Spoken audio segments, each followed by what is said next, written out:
Welcome to everybody who's watching or listening. My name's Victoria. I work with the Culture, Health and Wellbeing Alliance, and this is a special recording that we're making for Black History Month 2021. I'm really thrilled that Olatunde Spence is joining us today. Olatunde has challenged and really helped us at the Alliance to develop our thinking about anti-racism in the context of culture, creative practice and health. Thank you so much for having this conversation with me, Olatunde. We were lucky enough to hear you speak at the TROA conference earlier this year. In fact, I was just re-listening to that. It was very powerful, about culture and health inequalities. And you used the really memorable term mental wealth, which I've heard repeated a lot since, and I know has stuck with a lot of delegates since the conference. You're someone who's worked with creativity in the arts for a long time to support health, but whose practice is absolutely rooted in a consideration of inequalities, including health inequalities.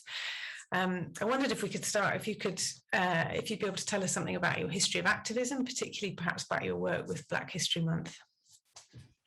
Yeah, I suppose I've been speaking about this quite recently, thinking about how long I've been doing this. And I guess part of that sort of thinking about it and reflecting is that, I've been an activist in terms of an anti-racist activist since I was 18.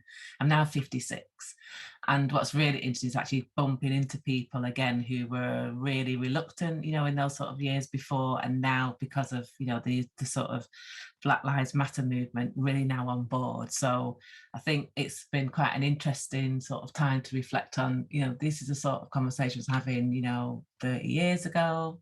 And how much has actually really changed. We've now got this kind of consciousness around, the sort of protests around Black Lives Matters. But I guess, my activism started at a very young age, being very aware of sort of lack of representation in some of the work that I was doing then as a sort of volunteer.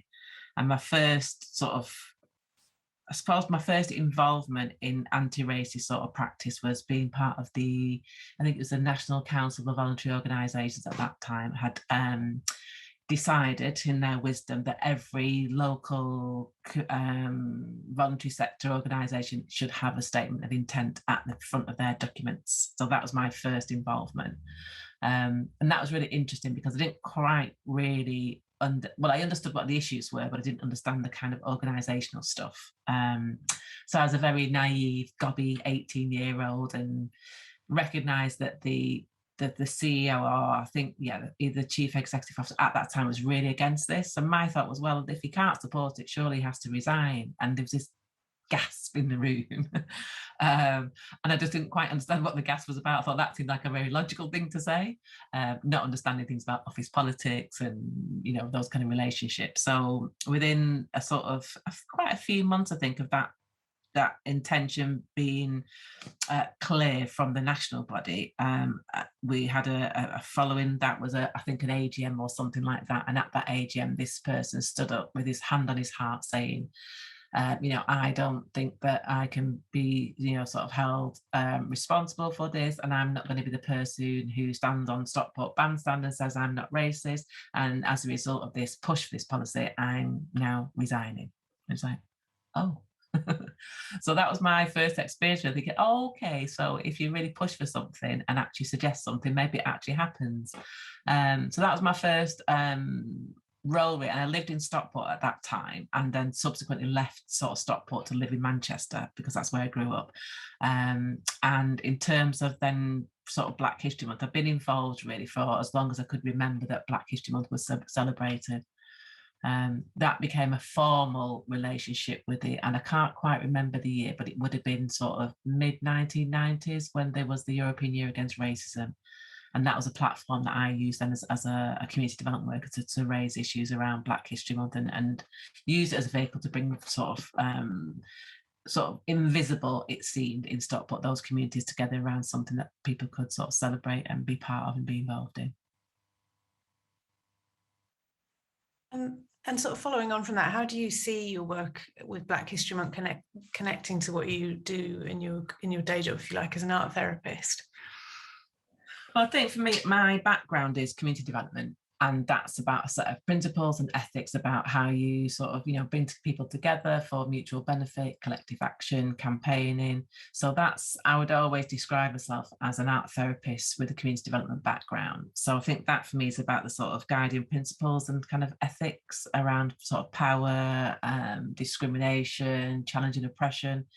So in my work as an art therapist, and I think it's something that I'm not sure where sort of the therapy world's at really with some of these ideas. It's certainly something that feels very natural. But, if we're working one-to-one with somebody on their particular issues, my thoughts are, well, what else supports you outside of this relationship?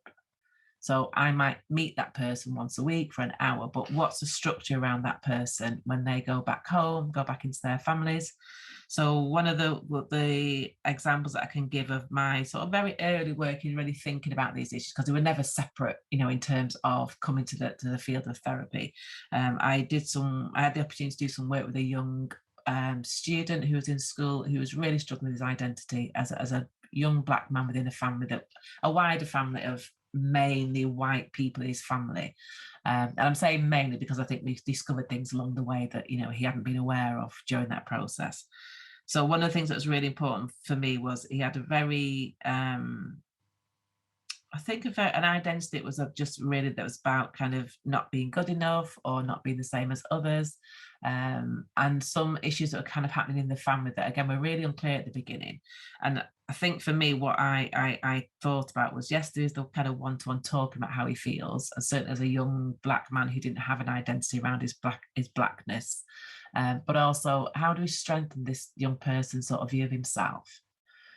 Because his identity at that point, which was all we knew was that his mum was white and his dad was Jamaican, but he didn't have much contact with his family. So we just started out looking at, well, are there any other people who's got a similar background to you? So I gave him like a little project to do.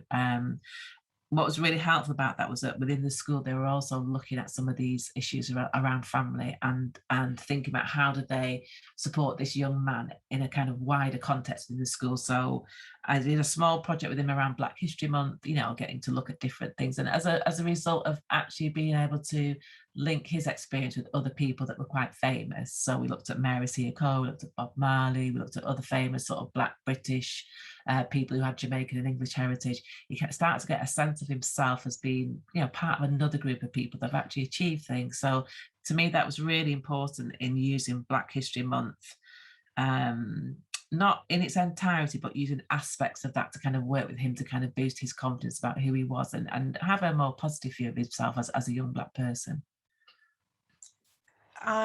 You've spoken, as I said before, about mental wealth, and I think at the conference we were speaking about that in relation to, you said mental wealth can be depleted, but it can also be replenished, and you were talking about the opportunities in creativity and culture to provide some of that replenishment.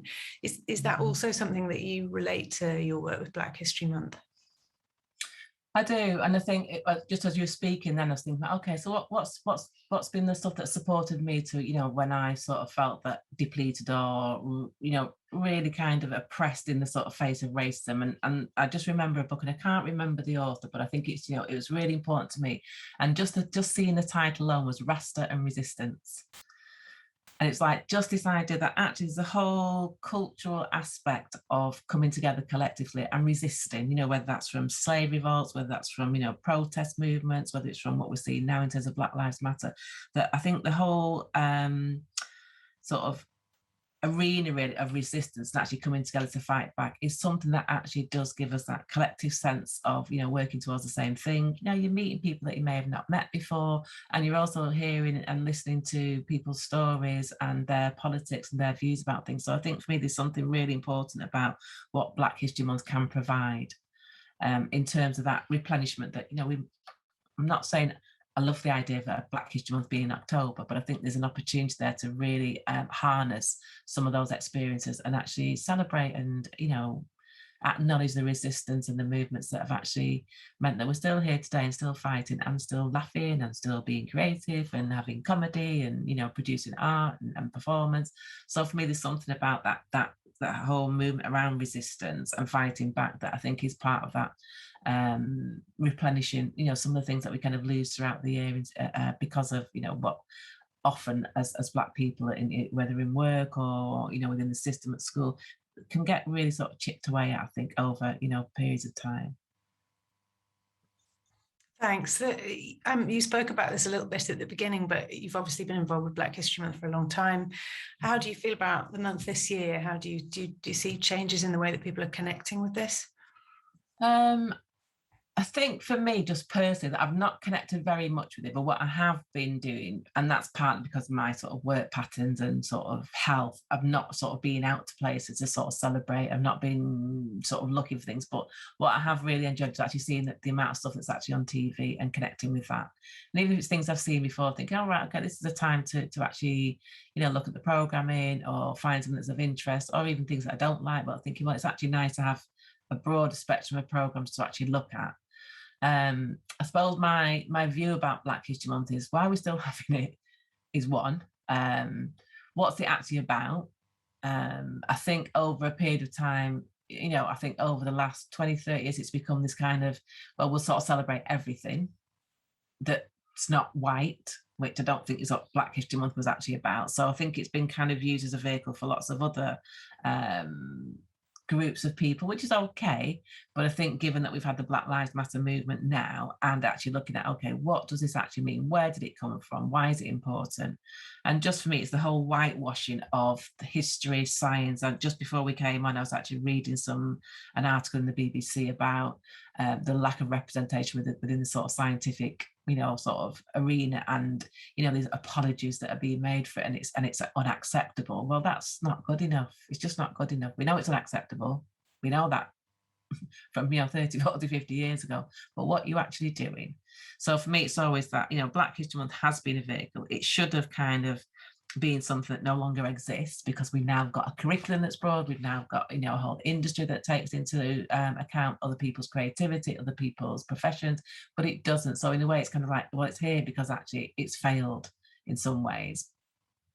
And at the same time, it's a time for people to come together and actually think, okay, it's Black History Month, let's get together and do something. So I've kind of I suppose I've got not an ambivalence, but I think there's some kind of contradictions about it for me, about thinking we're still doing this, which means it hasn't had the push that it ought to have had, you know, across the sort of society and the institutions, the establishments that, you know, have not thought about it being part of, you know, global history. That's really interesting, and in some ways, maybe it's good to end on those contradictions rather than following that up with anything. Thank you so much for your time today, and I'll look forward to hearing what people say about this conversation. Thanks so much, Olatunde. Thank you, Victoria.